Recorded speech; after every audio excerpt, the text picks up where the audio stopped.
안녕하세요. 새해 소원 성취 바랍니다. 꼭 합격하시기를 또 기원드립니다. 처음 오신 분들은 이제 공부를 어떻게 해야 되는지는 제 얘기를 잘 들으셔야 돼요. 우리는 교재를 중심으로 강의를 할 텐데, 우리 민법의 조문을, 참고로 그냥 243쪽을 한번 펴보셔. 참고로. 교재 243쪽. 그러면 거기 보시면 211조라는 게 나오죠? 나하고 약속을 하는데, 우리는 조문을 중심으로, 법조문. 나 보셔. 법 조문을 중심으로 공부를 하기 때문에 조문을 봅시다 그러면 211조를 봅시다 이렇게 얘기하면 거기를 봐야 되는데 211페이지를 또 간다고. 그래서 둘이 싸워 이렇게. 그리고 자기 풀에 꺾여서 뭐 이렇게 불만하면서 나간다고. 나하고 약속하자고. 다 211 페이지 211 조 이렇게 하자고. 우리는 조문을 중심으로 공부하니까 211페이지 그러면 페이지로 가는 거고, 조 그러면 페이지 막 덮으면 안 된다고. 이렇게 약속하셨어요? 그렇게 그런 것만 주의하시면 되고. 자, 그러면 여러분들 교재 오늘은 민법을 배울 텐데, 오늘 강의 순서는 민법은 어떻게 편제되어 있는지, 그 다음에 출제 범위와 그리고 문항수를 살펴보고요. 그 다음에 이제 민법은 오늘 배울 게 법률행위라는 걸 배우거든. 그래서 법률행위를 공부하는 이유, 그 다음에 법률행위의 종류, 그리고 법률행위의 성립요건과 효력요건, 그 다음에 법률행위의 유효와 무효 사실을 배울 거예요. 그래서 편제를 살펴보시면, 그리고 처음 오신 분들은 책에다가 메모하십시오 그러면 하시고, 하지 마시오 그러면 하십시오만 쓰는 거고 안 쓰는 거예요. 이게 괜히 메모하다 들키면 강화 촌에서 오셨냐고 이렇게 핀잔 묻는다고. 그래서 필요가 없는 거라고. 그래서 민법은 출제 범위를 보시면 이렇게 총 5편으로 되어 있어요. 총칙, 민법 총칙, 그 다음에 2편은 물권, 3편은 채권, 4편은 침족, 5편은 상속 이렇게 되는데, 공인중개사에서는 여러분들 부동산 중개와 관련된 지식만 배우는 거예요. 민법도. 그래서 어저께 여러분들 중개사법에서 부동산 중개의 대상이 부동산 매매 교환 임대차와 그 밖에 권리 변동에 관한 사항을 준교한다 이렇게 배운다고 맨 처음에. 그래서 우리도 부동산 중개와 관련된 지식을 배우는데, 그러다 보니까 여기 친족과 상속이 있죠. 민법에서 나오는 누가 친족이다, 또 누군가가 상속이다 이런 거 시험 범위가 아니고 부동산 거래와 관계가 없으니까. 그래서 제2편 물권과 제3편 채권, 그리고 민법 총칙에서는 물권과 채권의 공통된 변동 원인으로 법률행위만 시험 범위예요. 법률행위. 그러면 이제 지금부터는 법률행위를 중심으로 공부할 텐데, 법률행위가 뭐냐면 여러분들 유언이나 혼인이나 계약을 체결하려거든 의사표시를 해야 될 거 아니에요? 그래서 의사표시가 들어가는 행위를 법률행위라고 한다 이렇게 외우시면 돼요. 다 같이 의사표시가 들어가는 행위, 이걸 법률행위라고 한다 하시면 돼요. 그러면 이 법률행위가 유효이면 물권의 변동이 생기고, 법률행위가 유효이면 채권의 변동이 생긴다. 지금 그렇게 가려고 그런 길이야 이게. 그래서 시험 내용은 제1편 총칙에서는 다 시험 범위가 아니고 제5장 여기 법률행위만 시험 범위인데 여기서만 10문제가 나온다고. 10문제. 그 다음에 제2편 물권편에서는 15문제가 나오는데, 여러분들 물권이 뭐냐면 사람의 물건에 대한 권리를 물권이라고 불러요. 물건에 대한 권리. 그러면 물건에 대한 권리 중에 대표적인 게 여러분들 알고 계시는 소유권 생각하시면 돼요. 그래서 소유권이 대표적인 물권이다 이렇게 하시면 되고, 채권은 사람에 대한 권리인데 우리는 채권의 발생 원인이 계약, 사무관리, 부당이득, 불법행위가 있는데 우리는 계약만 배운다 하시면 돼. 그러면 이 계약에서 생긴 채권은 그냥 야, 그러면 계약에서 생긴 채권은 뭐냐? 그러면 이 계가 맺을 계자, 그 다음에 약정이거든. 그래서 약정한 채권이다 이렇게 생각하시면 되고, 우리는 계약만 배우므로 계약에서 생긴 채권은 자, 다 같이 따라선다. 약정 지키시오. 한 번 더 시작. 이게 계약에서 생기는 채권이다 하시면 돼.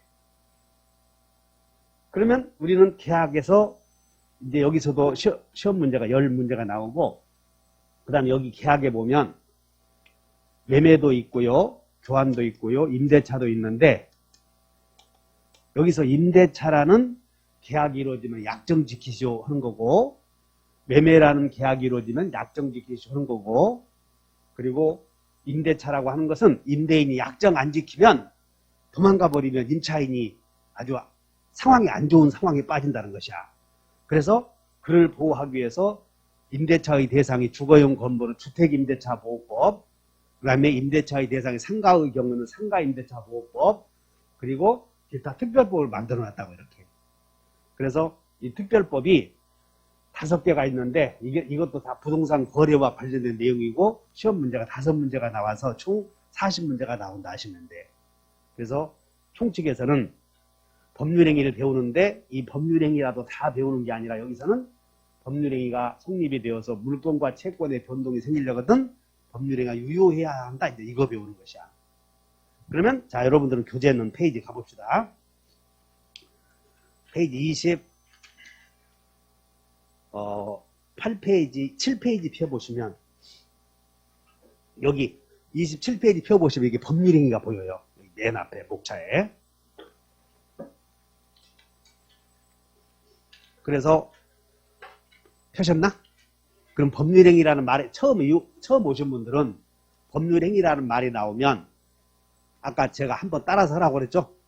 법률행위가 다 같이 의사표시가 들어가는 행위. 쓰지 말어 그냥. 의사표시가 들어가면 다 법률행위라고 하고 민법은 의사표시가 안 들어가면 전부 사실행위라고 해버리는 거예요. 의사표시가 들어가면 무슨 행위? 안 들어가면. 그러면 부동산 중개는 우리가 중개사에게 중개를 하도록 계약을 하거든. 그러면 중개 행위는 자기들이 의사표시 하는 게 아니야. 그냥 손님만 데려오는 거라고. 그러므로 중개는 법률행위가 아니라면 뭐라고 해버리는 거야? 그렇게 해서 합격하는 거예요. 이렇게. 자, 한 장 넘겨보셔. 그러면 이제 한 장 넘겨보시면 30페이지 봤더니 우리가 01번 보니까 법률관계와 권리변동 나오지? 그럼 이건 어째서 나오냐면 잘 봐. 법률행위가 이루어지면 권리변동 생긴다. 그걸 지금 암시하고 있어. 근데 우리는 그 권리에다가 밑줄 그으셔봐. 권리에다 밑줄 그으시고 우리가 배울 권리는 이렇게 지금부터 메모하시는 것이야. 우리가 배우는 권리는 무슨 권 배우냐면 재산권을 배운다고. 무슨 권을 배워? 거기다가 권리에다 밑줄 그으시고 재산권 이렇게 쓰셔. 재산권. 그러면 재산권은 다시 두 가지가 있구나 이렇게 메모하시면 재산권의 하나는 여기 사람의 물건에 대한 권리를 물권, 사람에 대한 권리를 채권, 두 개를 재산권이라고 해요. 그래서 하나는 재산권에는 몇 개 있다고요? 물권, 단 하나는 채권 이렇게 써놓는 것이야. 그러면 이제 우리는 재산권의 변동 원인을 배울 텐데 여기 이 편제에서 봤을 때 물권과 채권의 공통된 변동 원인이 법률행위라는 거예요. 물권과 채권의 공통된 변동 원인이 뭐라고? 지금 그거 암시해야 돼, 머릿속에. 그냥 딱 그걸로 끝내버리는 거고, 한 장 넘기셔. 자, 32쪽을 봤더니, 32페이지를 갔더니, 03번에 권리 변동 원인 나오죠. 그 원인에다가 밑줄 그으시고, 권리 변동 원인에다가,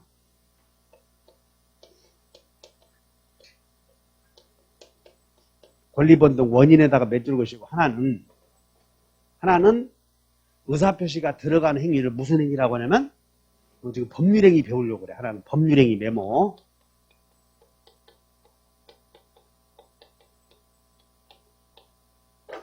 그러면 권리 변동은 의사표시가 있는 경우도 있고 말도 못하고 죽어버리는 경우도 있거든. 그러면 갑이 이 토지를 하나 소유하고 있다가 이 소유권이 을에게 넘어가는 의사표시로 인해서 넘어가는 현상을 잊어놓는다고 그래. 그럼 갑의 토지 소유권이 여기 갑의 토지 소유권이 어떻게 하면 을에게 넘어가느냐 하면 하나는 의사표시를 통해서 넘어가는 경우와 말도 못하고 죽어버리는 의사표시 없이 넘어가는 경우라고. 그러면 갑이 소유권 갖고 있다가 말도 못하고 죽어버리면 이 토지는 법률의 규정에 의해서 국가 것인가 상속인에게 넘어갈 것인가 라는 법률의 규정이 있다고 이렇게. 그래서 그것을 법률 행위와 구별하기 위해서 법률 규정에 의해서 넘어간다 이렇게만 써놓으면 돼. 법률 규정. 그럼 우리의 관심은 재산권의 변동 원인이 두 가지가 있는데 우리의 관심은 법률 규정에 의한 권리 변동을 배우겠나요? 법률 행위로 인한 권리 변동을 배우겠나요? 그러지. 이렇게 보면 법률 행위라고 하는 것에 의한 재산권의 변동 원인을 배우는구나 하시면 돼. 그러면 구체적으로 민법 총칙에서는 법률 행위를 배우는데 이 법률 행위가 이제부터는 유효냐 무효냐 그거 배우려고 그래. 법률 행위가 유효냐 무효냐 그거 배우려고 한다 하시면 돼. 자, 그래서 32쪽은 권리 변동 원인에는 하나는 법률 행위와 또 하나는 무엇이 있다고 그랬어요? 그것만 있다고 하면 되는 거예요. 그래서 맨 밑에 양가로 2번 갔더니 32쪽에 맨 밑으로 내려와. 양가로 2번. 32쪽에 양가로 2번 봤더니 그 다이아몬드 법률 요건 밑에 법률 양가로 2번이지? 같이 한번 읽어보자. 법률 요건은 시작. 당사자의 의사대로 법률 효과를 발생시키는 법률 행위와 당사자의 의사와는 무관하게 법률 규정에 따라 법률 효과가 생기는 두 가지가 있다 그랬지? 어쨌든 못 찾는가 봐. 32쪽에 맨 밑으로 내려와서 양가로 2번을 보라고 그랬는데 32페이지. 지금 그것도 못 찾았다고 벌써. 그러니까 이제 그것도 못 찾으니까 이제 정신 이제 본전 생각 나는 거예요. 이거 내가 합격할까 말까 이렇게. 그러니까는 뭔 얘기냐면 거기에 이 두 가지가 있다고 써놓은 거예요. 지금 안 읽어도 되는 건데 내가 여러분들에게 한번 읽혀주고 함으로 여러분들이 32쪽에서는 그거 하나만 읽어보고 끝내라 그런 얘기야. 그럼 33쪽에서는 볼 것도 없어요. 여기는. 자, 그러면 한 장 넘겨보셔. 자, 36페이지 갔더니 제목이 법률행위의 목적 이렇게 나오죠. 그래서 36페이지 거기다가 이제 그 맨 위에다 메모하셔봐. 36페이지 맨 위에. 36페이지 맨 위에다가 길라자 몇이고 지금 이제 우리 여기 배우는데 여기 배울 텐데 자, 맨 위에다가 36페이지 왜 느닷없이 법률행위 목적이 나오는가 궁금하잖아 지금. 거기다가 맨 위에다가 제5장 법률행위 지금 여기 이 법률행위를 다시 설명하는 것이야. 여기 법률행위에 우리 법은 말이에요. 맨 위에 편, 장, 절, 관 이렇게 돼 있어. 그래서 여기는 편, 밑에는 장, 여기 봐 이게 1편, 1장, 그 다음에 1절, 1관 이렇게 등장한다는 거예요. 법조문을 보면. 그래서 제5장 법률행위 제1절에 여기는 법률행위의 총칙이라고 해서 이걸 뭘 다루냐면 여기서는 법률행위의 목적을 다루는데 그 목적이 계약서 내용을 말한다 이렇게 하시면 돼요. 계약서 내용을 말한다. 그러니까 지금 여기 배우려고 한다는 거야. 이게 총칙. 제1절 배우려고 하는데 제1절을 그런 말을 안 써놓고는 그냥 여러분들에게는 총칙이라고 써야 되는데 그냥 목적 이렇게 썼다는 것이야. 목적 이렇게. 자, 써놓고 보셔. 그 다음에 제2절은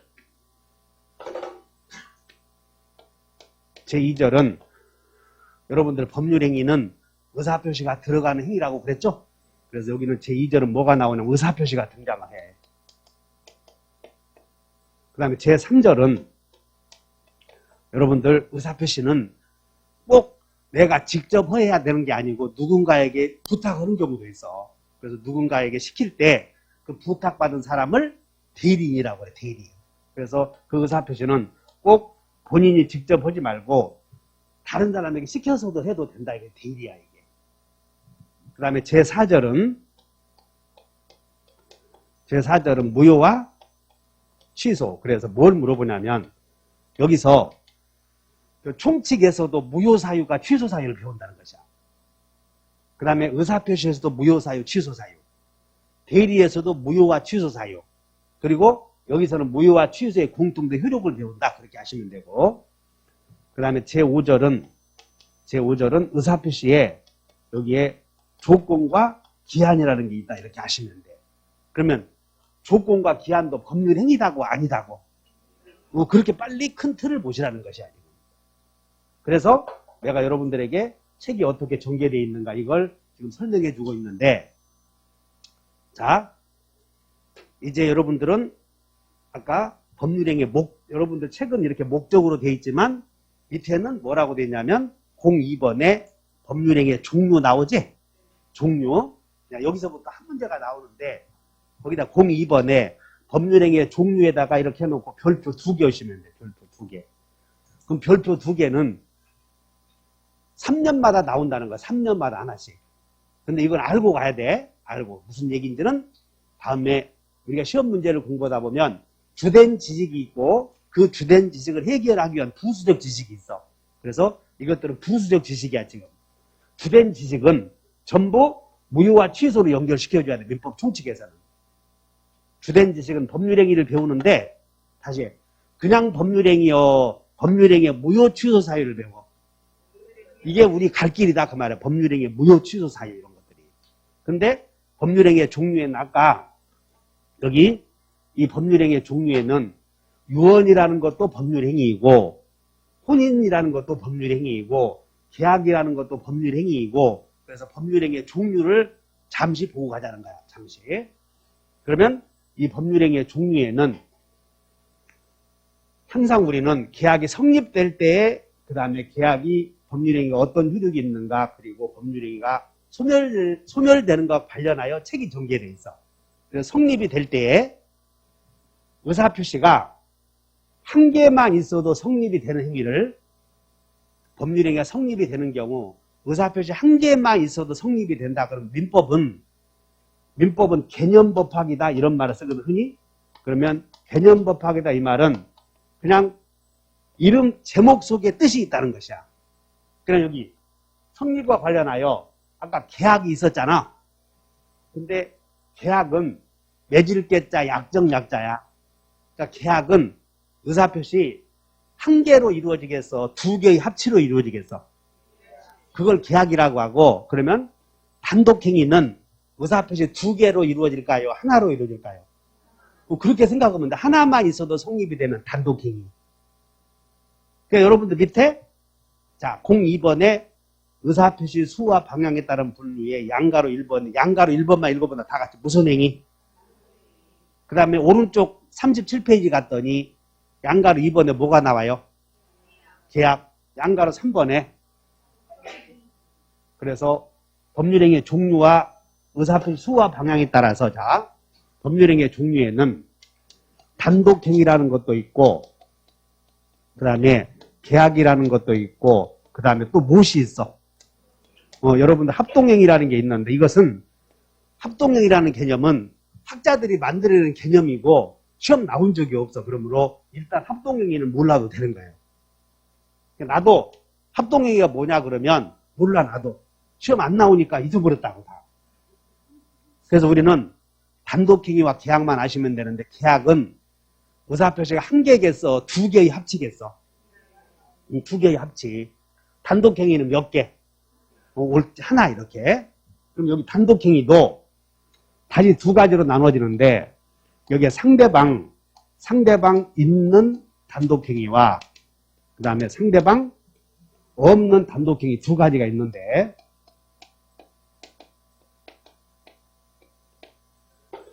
일단 여러분들 끝에 단독행위라고 하는 것은 한 개만 있어도 성립이 되는 법률행위를 단독행위라고 그랬어. 그러면 여기서 자, 갑이, 우리는 자, 정리해. 갑이 토지를 하나 갖고 있는데 이 토지 소유권이 어떻게 하면 자기 자식에게 넘어가느냐, 지금 그걸 배우는 것이야. 다시 한다. 갑의 토지 소유권이 어떻게 하면 자기 자식에게 넘어가는가, 그걸 배워. 하나는 의사표시를 통해서 넘어가는 경우도 있고 의사표시 없이 넘어가는 경우 두 가지 있다고 해서, 근데 의사표시를 통해서 넘어가는 행위를, 인간의 행위를 무슨 행위라고 그러냐면 법률행위. 그러면 자, 갑이 을에게 야, 내가 이 토지를 너에게 준다 그래서 이게 의사표시거든. 그랬더니 안 가져 그런다고. 내가 너에게 주마 그랬더니 알았다 그러면 알았다 그러지 않았어? 이것을 증여라는 계약이라고 그래. 증여.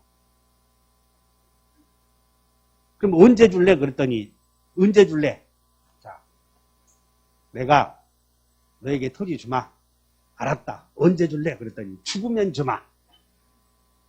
죽으면 주마. 그것을 죽으면 소유권 넘겨주겠노라. 이것을 사망을 원인으로 해서 너에게 넘겨준다는 것을 다 같이 사인증여. 근데 사인증여는 보니까 지방 계약이요, 단독행위요. 아니 지금 금방 내가 너에게 토지 주마 그랬더니 안 받아. 그러면 계약이 성립이 안 되잖아. 알았다 그랬더니 청약 승낙이 이루어졌지. 근데 증여라는 말 속에 앞에 사인이 들어갔지? 그럼 이건 계약이지. 알아들어? 그러면 아버지가 내가 죽으면 너에게 토지 주마. 알았다 했어. 죽으면 주마. 그러면 이 을은 자식의 입장에서는 아버지께서 오래오래 사시기를 바라겠어. 빨리 돌아가시기를 바라겠어. 그러겠지. 왜? 사인증여는 아버지가 돌아가시면 자기가 소유하게 되잖아 지금. 동의해? 그러므로 이게 사인증여하면 아버지는 오래 못 산다고 이렇게. 그럼 꼭 주고 싶으면 유언에 따른 증여를 내. 다 같이 유증. 그러면 아버지가 유언장을 작성해놔. 내가 죽거든 저 앞에 있는 돈은 너에게 준다, 을에게 준다라고 유언장을 작성했다고. 생각나? 그럼 이때는 의사표시가 한 개요, 두 개요? 사인증여는 내가 죽으면 주마 그랬더니 싫어! 그러면 계약이 안 이루어지잖아. 근데 유언에 따른 증여는 내가 죽으면 내 토지는 을녀에게 준다, 아들에게 준다, 유언장을 작성을 했다고. 그건 의사표시 한 개, 두 개. 한 개. 그래서 이것을 단독행위라고 하는데, 이때 유언에 따른 증여는 아버지가 돌아가시면 소유권이 을에게 넘어갈 것인가, 아니면 유언장이 미국에 있는 아들에게 전달되어야 효력이 생길 것인가, 둘 중에 하나만 생각하셔. 자, 얘가 을은 미국 콜롬비아 대학에서 공부하고 있어. 지금 농학을 옥수수를 공부하고 있다고. 근데 아버지가 유언장을 작성해둔 것이야. 돌아가셨지? 자, 오늘이 1월 6일이야. 돌아가셨어. 그럼 유언장이 미국에 있는 아들에게 전달되어야 소유권의 변동이 일어날까요? 돌아가시면 일어날까요? 이렇게 똑똑하잖아 지금. 왜냐하면 유언장이 미국에 있는 아들에게 전달되어야 소유권의 변동이 생긴다면 그 사이에는 누구거나 문제가 생기잖아 지금. 이와 같이 의사표시 한 개가 상대방에 도달을 하지 않아도 효력자, 다 같이 도달. 이게 있는 없는 어떤 차이가 있냐면 그 의사표시가 도달해야 되느냐 안 해야 되는 이 차이야 이게. 그래서 도달, 다 같이 도달 없이도 쓰지 말고 다시 도달 있어야. 도달해야 효력이 생기면 상대방 있는 단독행위라고 하고, 도달 없어도 효력이 생기면 상대방 없는 단독행위라고 해요. 37페이지를 한번 봐. 먼저 37페이지 위에서 상대방 없는 나오지? 없는에다 동그라미를 쳐. 이제 없는, 있는이다 없는이다. 그리고 뭐라고 그러냐면 도달 없이도 이렇게 메모하시는 거예요. 요 공인중개사 시험은 나는 나이가 70 먹어서 못 온다 그런 거 없어. 그냥 집중하면 되는 거라고. 그러면 도달 없어도 효력이 생기면 상대방 없는. 그럼 반대로 도달 있어야 효력이 생기면 상대방. 근데 이렇게 눈치를 채고 공부하는 것이야. 그럼 거기에 상대방 없는 단독행위에 한번 읽어보나. 재단법인 설립행위. 아, 거기 있네. 유증. 그 유언, 유증 있지? 유언, 유증. 유언은 내가 죽으면 그 토지를 누구에게 준다 이런 거 유언이라고 그래 다. 근데 거기에 유언에 따른 증여를 유증이라고 그러는 거예요. 그럼 여기서 이제 유언 하신 분 손 들어봐. 여러분들 요즘에 내가 몸이 아파서 나중에 어떤 의식불명에 빠지면 치료를 하지 않겠다. 이게 연명치료 거부 아니야. 어? 연명치료 거부 이렇게 혹시 병원에 가서 하신 분 손 들어. 손 들어보셔. 저런 걸 유언이라고 그래. 내가 아주 불치의 병에 걸리면 나도 해놨어. 나도. 그리고 죽으면 매장하는 게 좋겠어? 화장하는 게 좋겠어? 그 매장하지 말라고. 매장하면 무당들이 또 파라고 그래. 이렇게. 매장하면 무당들이 파라고 해서 물들었으니까 파라고 그러고 별짓 다 한다고 이렇게. 근데 자식들에게 아주 안 좋아. 뭐하러 매장하냐고. 매장에서 자식들이 안 좋은 일이 있으면 한번 가보셨어 혹시? 이렇게 보는 거 이런 거 뭐 보는 거 있잖아. 이런 거 그거 뭐라 그래? 점집. 잘해. 이제 여기서 2년 떨어진 사람들 한 번씩 가보거든. 그러면 가보면 별소리 다지. 위로받으려고 하잖아. 여러분들 위로받으려고 하는 게 그렇게 자기 자신이 나약해. 그냥 공부하면 되는 거지. 그래서 내가 죽으면 대승이 왔구나. 고맙다. 내가 죽으면 매장하지 말고 화장하라. 이런 걸 뭐라 그래? 유언. 미리 해놓는 것이야. 내가 죽으면 재산을 큰아들에게 준다. 그것은 유언인데 유언에 따른 재산을 주는 거지. 그런 걸 증여 이렇게 얘기하는 거라고. 유언에 따른 증여. 그걸 유증. 그 다음에 재단법인 설립 나오지? 여러분들 그 고등학교 사립고등학교 나오신 분 손 들어봐. 사립. 그게 재단법인이야 이게. 그래서 재단법인이란 재산에 자연인과 같은 인격을 부여한 걸 재단법인이라고 해요. 그러니까 들어보시면 여러분들은 어디 보면 뭐 숭실학원 이렇게 쓰여 있다고 대학 가보면. 저는 숭실대학을 나왔거든. 숭실학원. 이게 재단법인이야 이런 게. 그러니까 재단법인은 재산을 하나의 법인으로 만들어. 그러니까 그것은 누군가가 필요 없지. 상대방이 도달할 필요 없잖아요. 이런 것들은. 그래서 요거 하나 외워야 돼요. 상대방 없는 단독행위는 구별은 없는은 도달 없어도 되고 유언이고 그 다음에 재단법인 설립행위고 그 다음에 포기가 있어. 포기. 그래서 거기에 포기인데 포기도 이렇게 소유권의 포기오고 소유권의 내용을 제한하기 위한 거기다 소유권의 포기 밑줄 그어봐. 소유권의 포기. 소유권의 포기에다 밑줄 그시고 거기다가 비교. 소유권의 포기에다 밑줄 그어 비교해 놓고 제한물권 포기라는 게 있어. 제한물권. 제한물권 포기.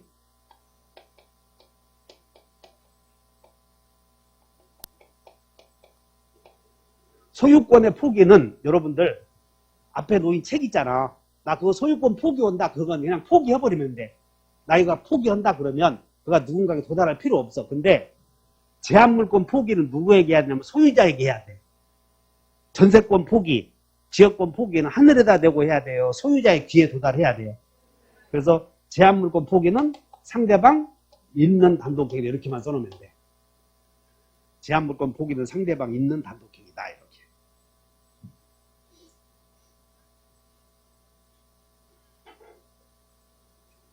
자, 그러면 우리는 유언과 재단법인 설립행위와 소포.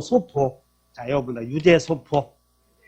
이건 상대방 없는 단독행위 이렇게 외우시면 되고, 그 다음에 이제 우리의 관심은 상대방 있는 단독행위인데, 여기 상대방 있는 단독행위는 일단 왼쪽으로 되돌아와서 여러분들 36페이지 왼쪽으로 되돌아봤더니 상대방 있는 단독행위 나오죠?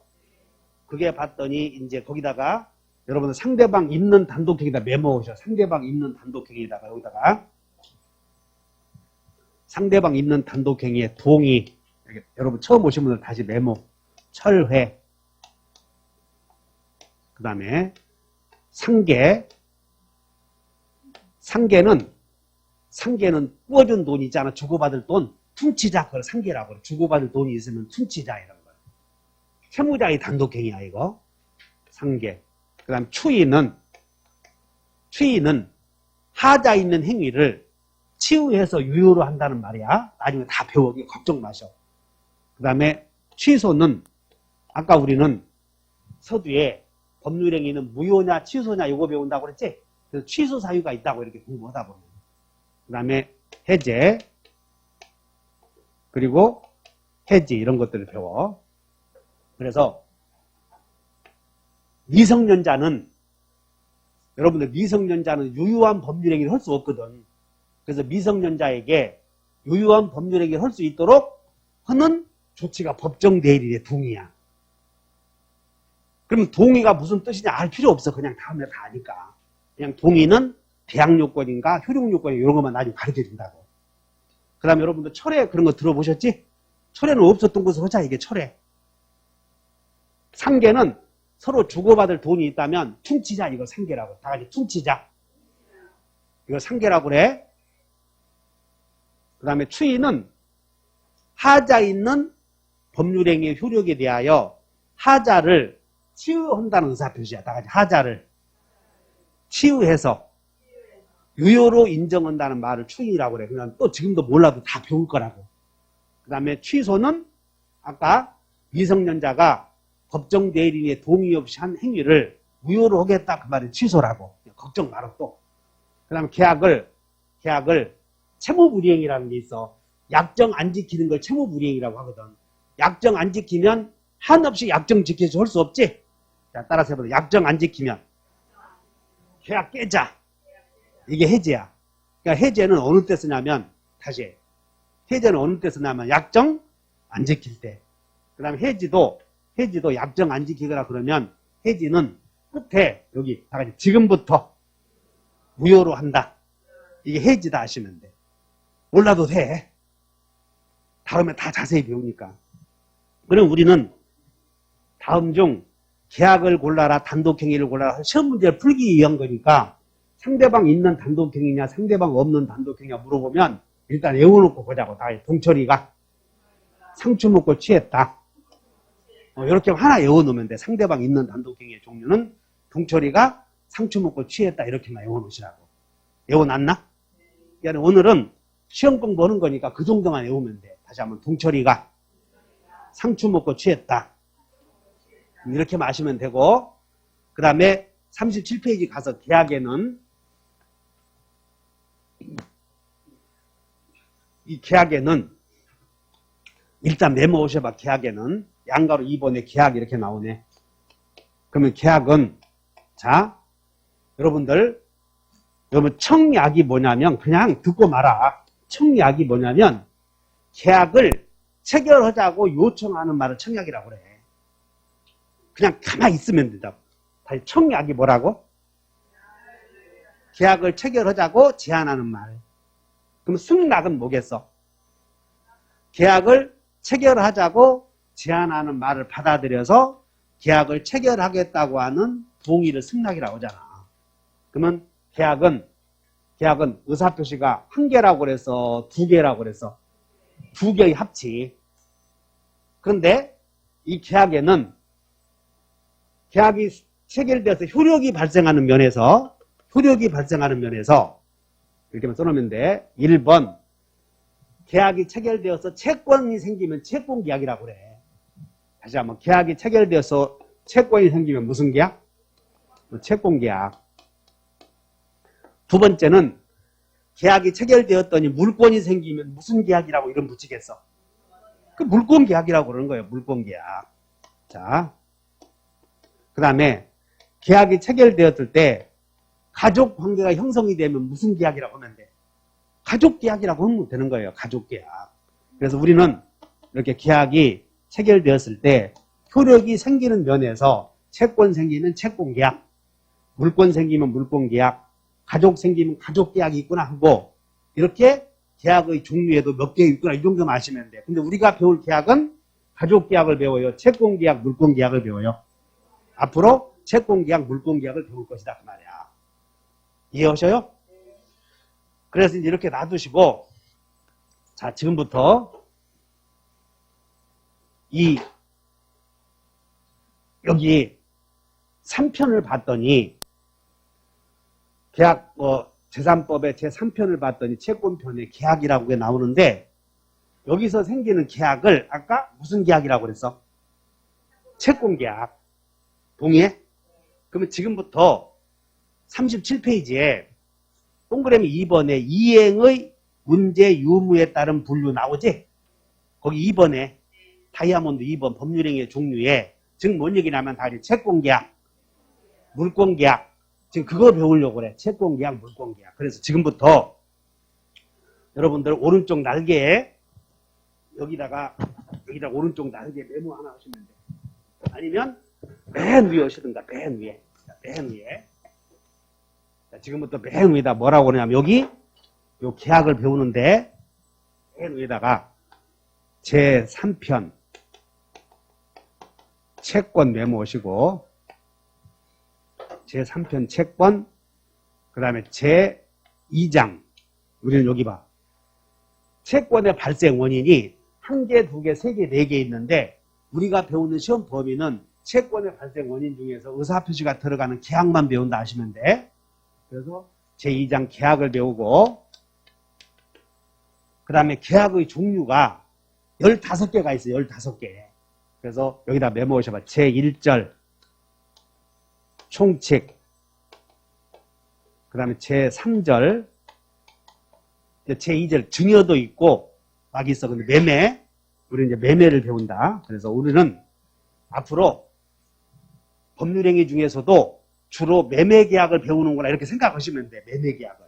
그래서 매매계약을 가지고 앞으로 여러분들과 나하고 2개월 동안 계속 반복해 가는 거예요. 매매계약을 가지고. 그러면 이제 여기다가 매매를 쓰는데 제3절 여기다가 매매해 놓고 매매의 의 여러분들은 이 조문을 갖고 공부한다고. 매매의 매매는 한 줄로 쓰시면 돼. 맨 위에다가 매매는 당사자 일방이 재산권을 상대방에게 이전할 것을 약정하고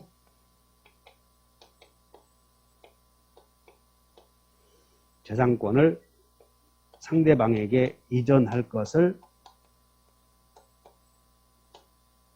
약정하고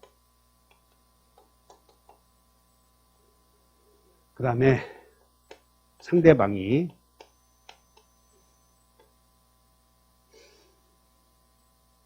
위로 올라가서 여러분 한 줄로 쓰죠. 상대방이 그 대금을 지급할 것을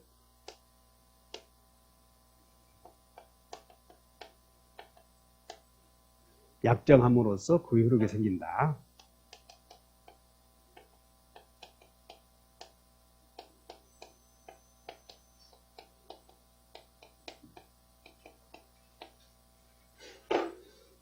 자, 일단 이 계약이라고 하는 것은 약정하는 것을 계약이라고 그래. 계약은 뭐라고? 그리고 아까 이 계약이 이루어지면 채권은 뭐냐면 특정인에 대한 청구권을 채권이라고 불러요. 특정인에 대한 청구권을 채권이라고 한다. 즉 뭔 얘기냐면 우리 사회라고 하는 공간은 사람과 물건으로 되어 있고 사람의 물건에 대한 권리를 물건이라고 하고 사람에 대한 권리를 채권이라고 한다는 것이야. 다시 한다. 우리 사회라고 하는 공간은 그것이 넓은 사회든 아주 협소한 사회든 간에 그 구성 요소는 사람과 물건 이외에는 없어. 그러면 사람의 물건에 대한 권리를 뭐라고 약속하자? 다 물권. 그 중에 대표적인 게 소유권이 사람의 물건에 대한 권리 중에 대표적인 권리다 하시면 되고 사람에 대한 권리를 뭐라고 하면 돼요? 채권. 근데 채권은 여러 가지가 있는데 사무관리, 부당이득, 불법행 여러 가지 채권의 발생 원인이 있는데 우리는 계약이 이루어지면 사람에 대한 권리가 생기는데 다 같이 약정 지키시오. 이게 채권이야. 계약이 이루어지면 사람에 대한 권리가 생기는데 이렇게.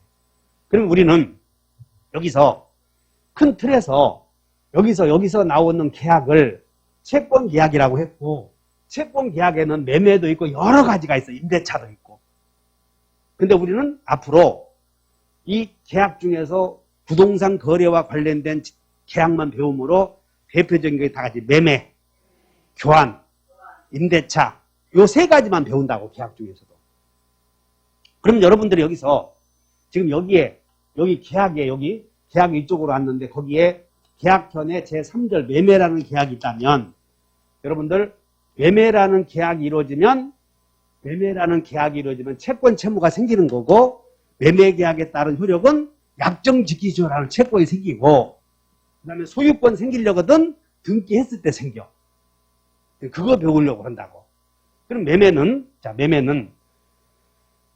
당사자 일방이 여기 재산권이라는 게 있는데 우리가 배우는 재산권이 물권, 채권을 재산권이라고 해요. 두 가지를 재산권을 넘겨준다고 한다고. 그래서 갑이 우리는 대표적으로 이 토지를 소유하고 있을 때 을에게 내가 소유권을 넘겨주겠다고 이전을 해주겠다고 약정을 해. 대신 그냥 준다고 하면 증여인데 네가 반대급부로 대금 얼마 다오해서 약정의 합치가 이루어진다고. 그래서 을은 내가 너에게 대금 1억을 주겠다고 약정하면 약정의 합치가 이루어지면 매매가 이루어진다는 것이야. 이때 매매라는 계약이 이루어지면 채권 채무가 생긴다는 거고 약정 지키시오 하는 권리를 채권이라고 하고 약정 지켜야 될 의무를 채무라고 그래. 다시 한번 약정 지킬 의무. 그럼 매매가 이루어지면 보자. 매매는 당사자 일방이 재산권을 상대방이 이전을 또 약정했대. 그리고 상대방은 그에 대한 반대급부로 대금 주겠다고 약정했대. 그러면 약정 지켜야 돼, 안 지켜야 돼요?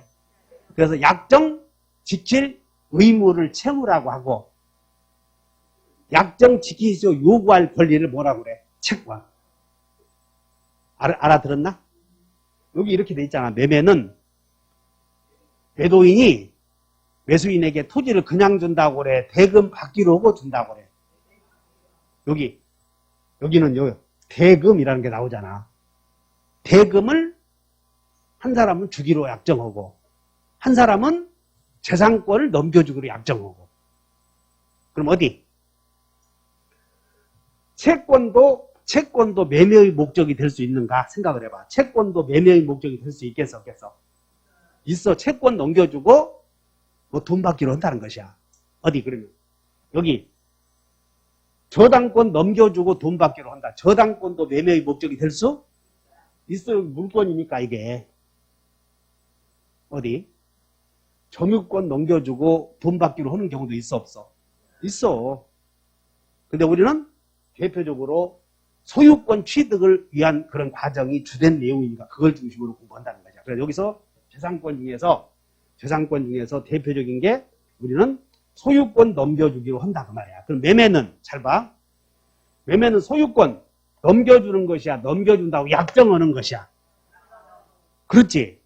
그리고 나중에 약정했으므로 나중에 재산권을 이전할 것을 그랬으니까 나중에 이전해줘야 되겠지. 자, 머릿속에 개념이 들어야 돼. 그러면 이제 여러분들은 지금부터 의무 부담행 여기다가 오른쪽에 메모하시니까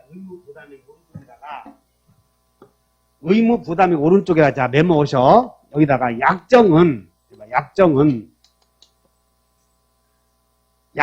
하게 되면 약정 지켜야 돼, 안 지켜야 돼? 그러니까 약정 지켜야 되지. 이 약정을 의무 부담행이라고 한다고. 약정을 뭐라고 불러? 의무 부담행위. 그 다음에 재산권 이전해 주겠다고 약정했으니까 다음에 재산권 이전해 줘야 돼, 안 해줘야 돼? 그것을 처분행위라고 한다고. 처분행위. 그래서 약정을 의무 부담행위라고 하고 이전은 무슨 행위라고 그래? 처분행위라고. 재산권 넘겨줘 버리니까 이전을 처분행위라고 불러. 그러면 여기하고 차이점은 즉 뭔 얘기냐면 매도인이 매수인에게 X 토지 소유권 넘겨주겠다 약정했고 매수인이 그에 대한 반대급부로 대금 1억 주겠다고 해서 매매가 이루어지면 나중에 매도인도 약정 지켜야 돼, 안 지켜야 돼? 그래서 나중에 재산권 이전해준다고 해서 소유권 넘겨줘야 되고 매수인은 대금을 줘야 되겠지, 이렇게. 이때 시간적 순서대로 구분했는데 소유권 이전해주겠다고 약정한 것을 이것을 다 같이 약정, 채권계약 이걸 의무 부담행위라고도 하고 그 다음에 이전해주는 것을 처분행위라고 하는데 이때 이전을 의사표시로 이전하는 것을 뭐라고 하냐면 양도라고 한다 이거야. 그래서 의사표시로 이전하는 걸 뭐라고? 그럼 매도는 뭐냐면 다리 매도. 매도는 매매와 소유권 이전 합해서 매도라고 불러. 또 눈이 또 반드시 앉아. 매도는 뭐라고? 매매만 가리켜 소유권 이전까지 포함하고 있어. 그러니까 매도는 매매계약과 소유권 이전까지 함께 포함하고 있으므로 거기에는 부담행위와 처분행위가 합체되었다 하셔야 돼. 다시 한다. 매도, 매도 담보, 양도 담보, 매매. 매매와 매도는 같아 틀려. 매매는, 매도는 이것과 이것이 같이 들어가 있다는 거예요. 약정과 양도가 포함되어 있는 걸 매도라고 그래. 이해가셨나? 그러면 이 양도는 무슨 행위라고 불러? 처분행위.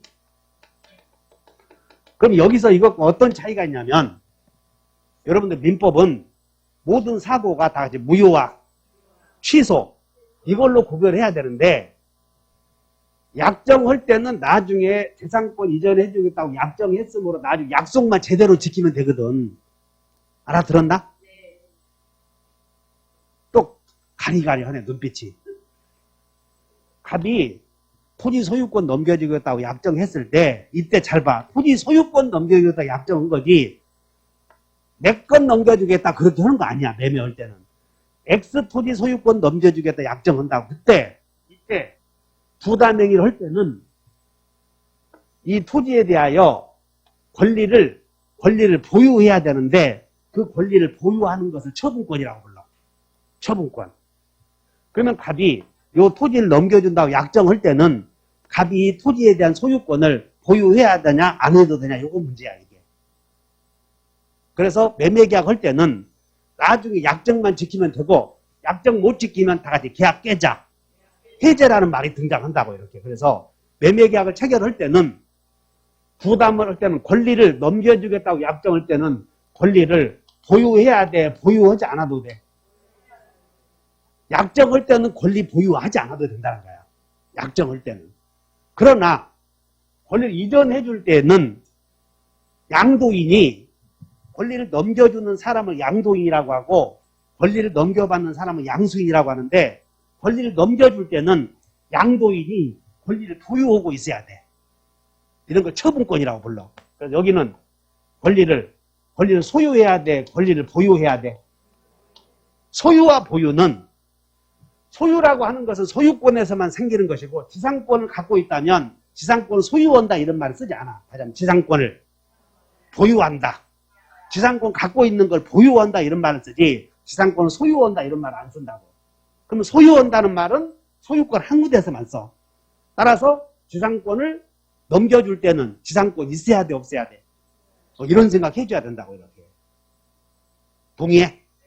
따라서 이전하는 행위를 의사표시를 통해서 이전하는 것을 양도라고 하고 양도는 권리를 통째로 넘겨주는 것을 양도라고 그래. 그러면 양수인이 예를 들어서 자, 등기부를 한번 보자. 이 X토지 등기부를 보니까 1번 소유자가 갑이고 그런데 을에게 넘겨줬다. 그런데 이 소유자가 자기에게 소유권이 없음에도 불구하고 각종 서류를 위조해서 갑이 소유권이 없는데 자기 소유자인 것을 위조 등기했다고. 다 같이 위조 등기. 그러면 갑이 소유자인 것처럼 위조 등기했을 때 이 소유권이 없거든. 그런데 을에게 소유권 이전해 주겠다고 약정할 때는 지금 소유권이 없어, 지금. 그러므로 소유권이 없는 자가 소유권을 넘겨주겠다고 약정했을 때 그 약정은 계약 자체는 무효라고요, 유효라고요? 유효다 그 말이에요. 약정 자체는.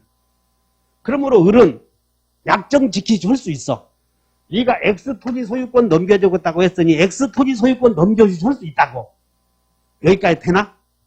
그래서 2번 갑과 을이 등기소에 가서 공동 신청해서 등기 목적은 소유권 이전, 소유자 을 이렇게 했는데 갑이 소유권을 넘겨주기에 필요한 서류들을 넘겨주는 거 양도라고 그래.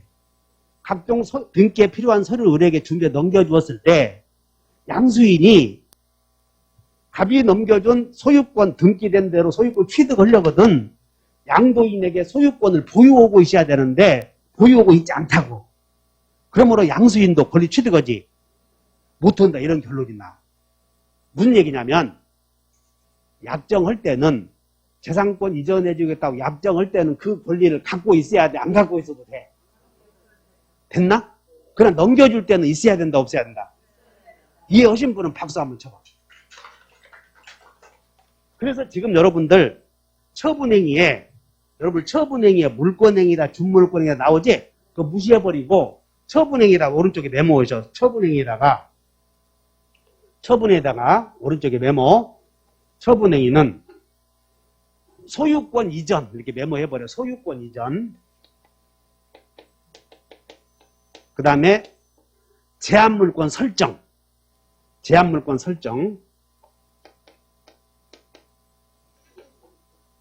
소유권 이전 행위를 우리는 뭐라고 그랬어요? 권리를 넘겨주는 걸 양도. 그리고 여기다가 하나 쓰면 돼. 제한물권 설정.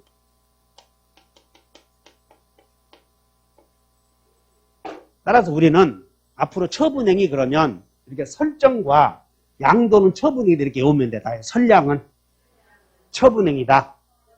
이렇게만 외우면 돼. 선량은 처분행위다. 이렇게. 그러면 이제 우리는 강의 이제 쉬었다 할 텐데 매매는 여기서 나오는 계약은 권리만 생기는 거예요? 의무도 생기는 거예요? 의무도 생기는 거예요. 법은 권리 중심으로 돼 있기 때문에 권리라는 말을 썼을 것이고 계약이 이루어지면 우리는 채권만 생기는 게 아니라 의무도 생기잖아 지금.